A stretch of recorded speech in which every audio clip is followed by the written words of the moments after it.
Bonjour et bienvenue à toutes et à tous. Je suis Michael Brugier et je suis très heureux de vous accueillir aujourd'hui sur la chaîne MB Consulting.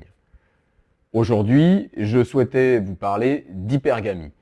Vous avez peut-être vu des vidéos ou des articles affirmant que l'hypergamie serait liée à des biais cognitifs propres aux femmes. Pour tout vous dire, il s'agissait d'un concept que je ne connaissais pas avant qu'il n'envahisse la toile et les réseaux sociaux depuis quelque temps.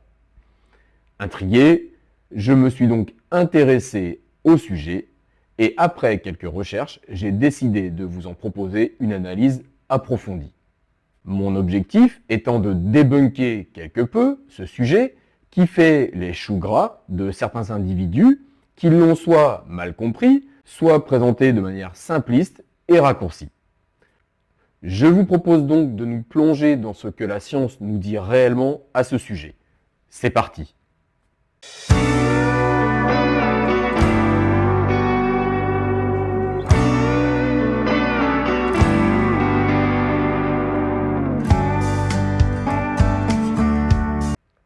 Tout d'abord, comment cela est-il présenté sur les réseaux sociaux et Internet? Il s'agirait d'une dynamique psychologique féminine, une sorte de programme biologique ou psychologique qui pousserait les femmes à choisir des partenaires masculins en fonction de leur statut social plus élevé que le leur. Tout d'abord, je vous propose de remettre le concept d'hypergamie avec deux autres concepts, l'homogamie et l'hypogamie, qui, eux, sont systématiquement oubliés sur les réseaux sociaux. Intéressons-nous donc à l'étymologie de ces termes. D'abord, le suffixe gamie, qui vient du grec et signifie mariage. Puis les préfixes hyper, homo et hypo, qui se traduisent respectivement par au-dessus, semblable, pareil, et au-dessous. Ainsi, nous pouvons voir que ces concepts reflètent en réalité des comportements collectifs étudiés par la sociologie et non des penchants psychologiques ou biologiques inhérents à un sexe ou à un autre. Ils mettent en lumière des comportements collectifs étudiés à travers des enquêtes et des statistiques sociologiques. Alors, que nous dit la sociologie justement? Historiquement, dans des sociétés où les femmes étaient écartées du marché du travail ou de l'éducation, l'hypergamie pouvait apparaître comme une stratégie pour accéder à de meilleures conditions de vie. Or, aujourd'hui, avec la participation accrue des femmes au marché du travail et leur indépendance économique croissante, ces dynamiques traditionnelles sont modifiées. Ainsi, contrairement à ce que l'on pourrait penser, l'hypergamie féminine n'est plus la norme dominante dans de nombreux pays. Des études récentes montrent même une tendance à la baisse de ce phénomène. En fait, cette tendance est particulièrement marquée dans les pays où les femmes sont désormais plus diplômées que les hommes. Ici, on observe une hausse significative des mariages hypogames, où la femme a un niveau d'éducation donc supérieur à celui de son partenaire, à moins qu'il ne s'agisse d'hypergamie masculine.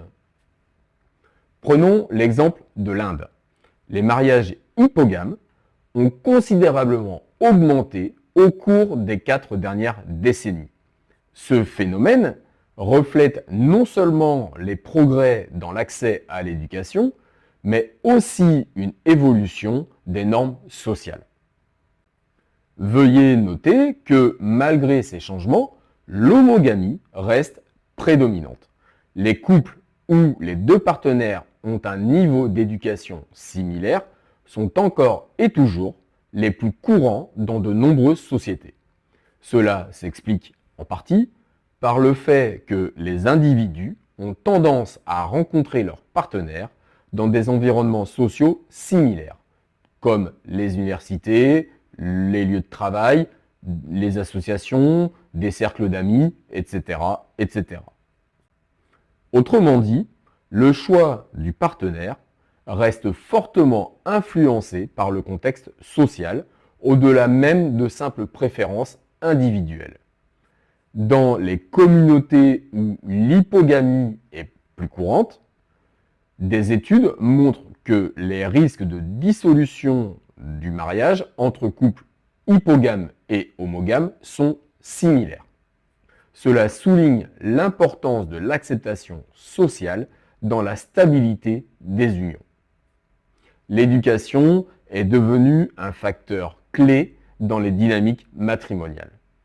Les mariages impliquant au moins un partenaire hautement éduqué ont tendance à être plus stables.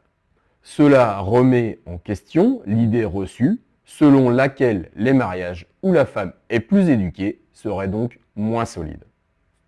Ces tendances nous obligent à repenser les idées reçues. Ce phénomène est, en réalité, le reflet de structures sociales et économiques spécifiques qui ont, historiquement, influencé les dynamiques de pouvoir et de choix dans les relations entre hommes et femmes. Ainsi, la montée de l'hypogamie et la persistance de l'homogamie reflètent une évolution vers des relations plus égalitaires. Cela pourrait avoir des implications positives pour l'égalité des sexes dans d'autres domaines de la société. Ces changements présentent à la fois des défis et des opportunités. D'un côté, ils peuvent remettre en question les normes traditionnelles et créer des tensions, et c'est tout l'enjeu de ce débunkage aujourd'hui. De l'autre, ils ouvrent la voie à des relations plus équilibrées et basées sur la compatibilité plutôt que sur des critères sociaux rigides. En conclusion, ces concepts d'hypergamie, d'hypogamie et d'homogamie sont bien plus complexes et dynamiques que ce que l'on pourrait croire. Les tendances actuelles montrent une évolution vers des modèles de couple plus diversifiés qui reflètent les changements sociaux, économiques et culturels de nos sociétés. Il est important de comprendre ces dynamiques comme des phénomènes sociaux en constante évolution et non comme des comportements figés ou biologiquement déterminés. Cela démontre que l'hypergamie n'est pas un biais psychologique ou lié à la biologie, comme certains individus tentent de vous le vendre. En revanche, le biais d'attribution pourrait conduire certaines personnes à interpréter ces choix comme uniquement intentionnels ou biologiques, sans tenir compte des contraintes sociales et économiques qui les sous-tendent. Ces biais participent à la construction de stéréotypes sur les rôles genrés et les attentes sociales. En reconnaissant leur influence, chacun de nous peut adopter une vision plus nuancée et équilibrée des relations de couple dans nos sociétés modernes en tenant compte à la fois des dynamiques sociales et des facteurs individuels. Et vous, qu'en pensez-vous ?